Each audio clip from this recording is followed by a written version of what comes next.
Why do you hunt? Discover captivating personal stories that are inspiring Mississippi's next generation of hunters. When I started hunting, my family, we were dog hunters. So what that means is we used to go out and run deer with the dogs. This one particular morning, I was probably junior high, 7th, 8th, 6th grade. I can't remember really, but I can remember my dad saying, "Hey, we're gonna walk down this pipeline. You're gonna walk with me. So-and-so is gonna put the dogs over here, and we're gonna get on a stand right here." So lo and behold, here they come. The dogs jumped the deer, and they was coming towards us. And I can remember a couple of deer. I think they were running 3 deer, and they came out on the pipeline in gunshot range. And I remember my dad and myself both shooting, and we killed a deer. To this day, that was my first deer, and I'm not sure if he killed it or if I killed it.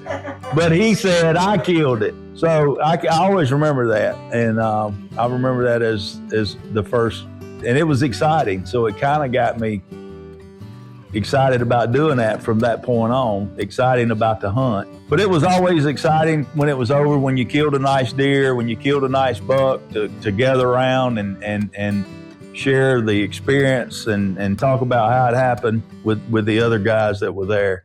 So the excitement of that's kind of how it started for me. We killed and we ate what we killed, and I can remember around the camp, at the barn or whatever, we would cook our deer meat and have a fire and whatever. But I'm looking back, if I wasn't raised that way, I probably wouldn't be this way.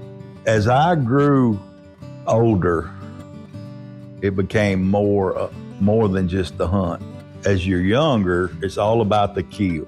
But now it's not as much about the hunt as it is to bring my grandsons. 10, 15, 20 years ago, it was my sons, teaching them how to do it. And it's funny, as we mature, spiritually, mentally, physically, the way we think changes. So today, it's way more about teaching the grandchildren what it's worth, getting out into the woods. And actually was thinking about going out and planting today. I was talking about that, planting, building the food plots, and also the shooting houses, and helping hang up the tree stands. So the experiences of getting out into the woods and getting out into nature and sharing that, the experiences are a whole lot more than what it was when I was growing up. We go to school for academic reasons.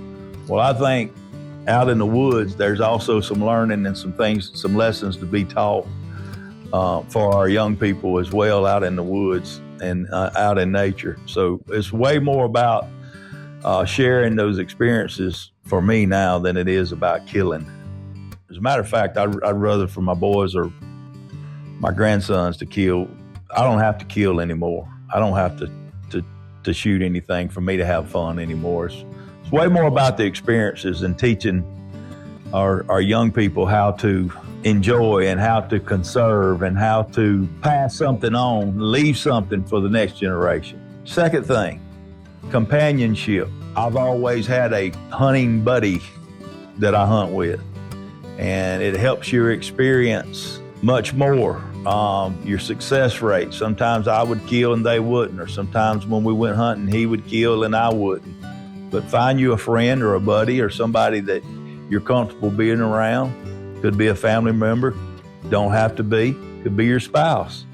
And enjoy it. Enjoy the outdoors with someone that can help you and you can have fun with. That experience is many times it's an experience that you will never forget. I have a lot of memories with my friends and my family in the woods that I'll never forget. I won't say more than any other activity, but I have just as much experiences of hunting and sharing a campfire together, even cooking a meal together. I have more of those experiences that are pleasant and just fond memories, or just as rewarding as the kill itself, without a doubt. I think about my friends and my family and the things that we've done. I've lost some of my friends, some family members that we've shared those experiences with, and that's something that we'll always have. Yeah, it's definitely a big return in your investment, if you'll look at it that way, of spending time in the outdoors. Here where we're at, it's a big process for me, or achievement for me, to lease land and to try to grow, and again put some sweat equity into the land that we have, so that we can have something right here at home, so that we don't have to travel. I think that's what more people need to do, is conserve and think about tomorrow rather than, shooting everything that you see every time that you go in the woods. And I think that's something that we've had to, as we mature in the hunting woods, that you grow into not having to kill every time. So what you're doing is you're passing them on, and you're leaving them for someone else. But it is a big thing for us to be able to hunt right here.